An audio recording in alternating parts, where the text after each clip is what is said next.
the soil that's blown in from it and then dropped in by leaves or whatever. Boy, we've done that rather quickly. In a matter of minutes, we've done what nature Want to try to blow him, monsieur? 10 years to achieve. Well, we're playing slow. I'm a fighter jet.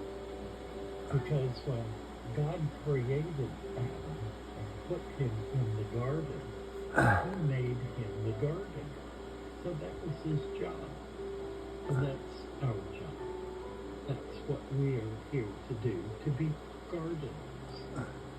So the little aquarium is really nothing more than our fulfilling our natural duty to create an environment where living creatures can grow and thrive. That's what a garden is, isn't it? And that's what our aquarium is as well. It is a garden.